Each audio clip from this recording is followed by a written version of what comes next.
Peace, what's going on, everybody? So today I wanted to talk about basically how you conduct yourself in the workplace.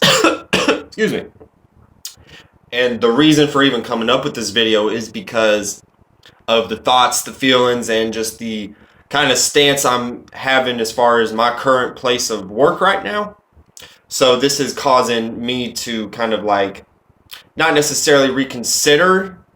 However, those energies are in the working because I am working on transitioning into my actual career, the 10th house, which is the next step from the 6th house, which is work and routine and scheduling and things that you do on a day-to-day basis in order to get to your 10th house. Now, depending on which sign, because depending on where our ascendant is, this is going to dictate like which sign plays out in each area of your life, your houses. So we're going to start off with Aries being in the 6th house because we're going to talk about your temperament at work. Because since I'm having this thought and feeling about work, I feel like since there's a lot of other people who, a lot of people have jobs. A lot of people in the soul group got jobs. Let's just be real with it. We're working on getting to our creative, entrepreneurial, expressional ways. But at the same time, we got to like make means in and everything. So if you understand your temperament at work and how it aligns with yourself, because the 6th house is the energy of Virgo. So any sign that's in the 6th house, that energy of that alignment playing out with that sign, the energy of that sign and that house is going to play out the alignment energy in period. So let's get this started. Hold on.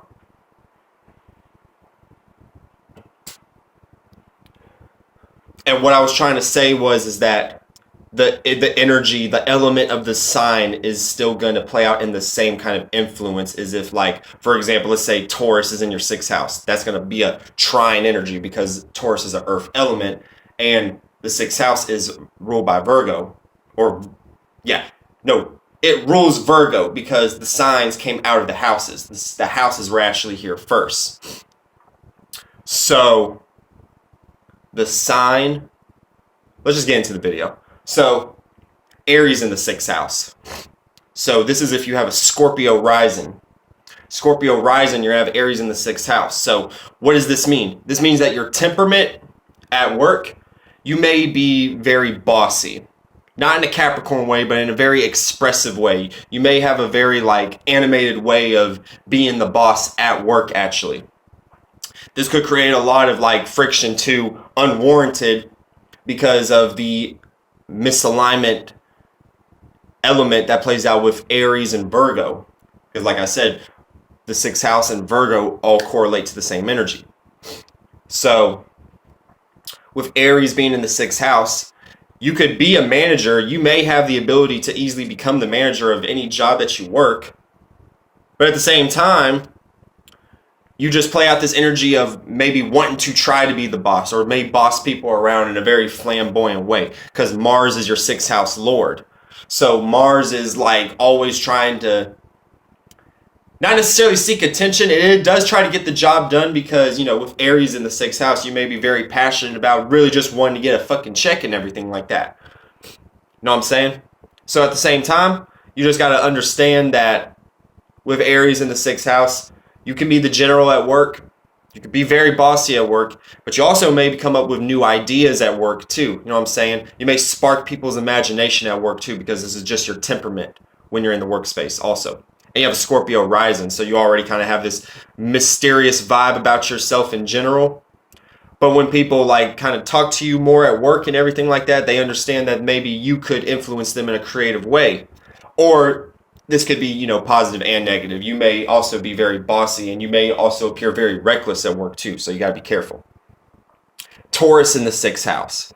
So this is if you have a Sagittarius rising. So Taurus in the 6th house. Venus is the 6th house lord. And it's the feminine side of Venus, the receiving side of Venus. So with Taurus in the 6th house, you can expect energies of getting complimented for your aesthetics and everything. Regardless if you work at a job where you're required to wear a suit or have some sort of dress code, or you can wear freely kind of whatever you want and everything, with certain exceptions and everything. People will see that, and you will gain compliments because Taurus is an earth element and it trines with the sixth house. So it creates a natural flow and energy of you being in the sixth house and everything. But you got to make sure you don't take this energy for granted, because you could get so lost in receiving so much like compliments, and this gives pleasure to your senses. And then you're a Sagittarius rising, so you're already kind of have a giddy personality, and you already are like a very like joyful person to be around. With your Sagittarius rising, you're a very fun person to be around. So when you have when you have Taurus in the sixth house, people already like you and everything. People like to be around you. People like to talk to you. You know what I'm saying? And also, in regardless of what kind of job you have, you may be very like concerned with the way things look and everything. So if you're stocking shelves, you may be the best shelf stocker, regardless if you're like better than the Virgo in the sixth house, because it deals with beauty. So it has a very nice presentation at the end of the day, regardless of it just being detailed and looking in order. Gemini in the sixth house. This is if you have a Capricorn rising.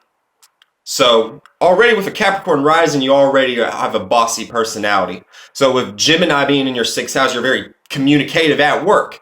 And the sixth house is actually ruled by the planet Mercury, which Mercury rules Gemini too. But this plays out in a different way, because the Gemini in the sixth house is the positive side of Mercury. It's the pushing out side. It's the masculine side. So you could expect a lot of shit talking at work too, from yourself or from other people too. You know what I'm saying?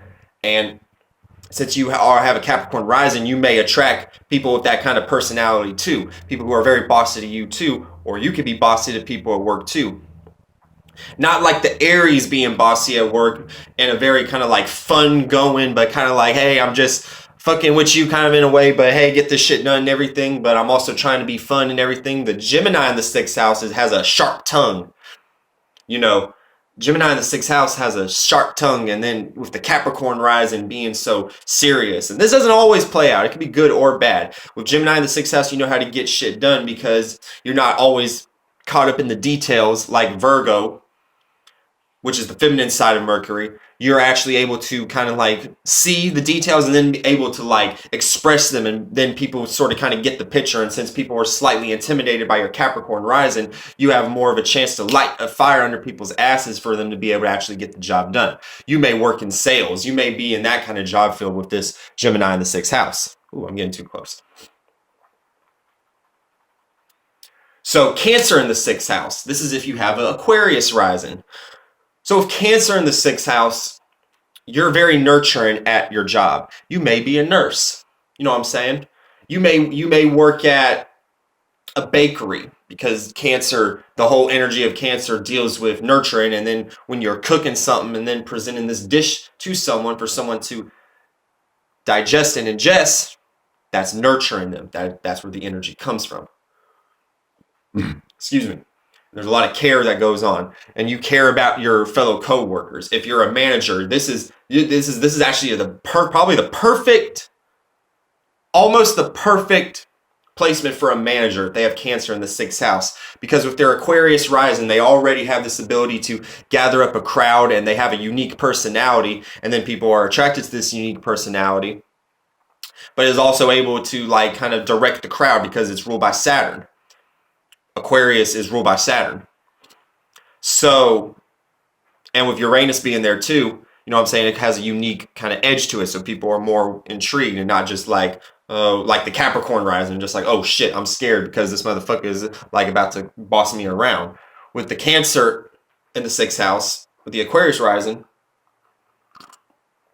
you're more nurturing at work. You care for your fellow co-workers.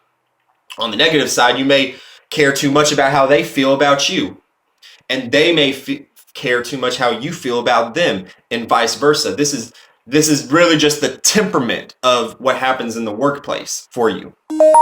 Like I said, this isn't your career, like the 10th house, and this isn't like where you plant seeds, and this isn't like your you building up to your business and everything, like the second house and everything, and something that you can see and value, and something that will gain value as it grows, like real estate over time and holding it.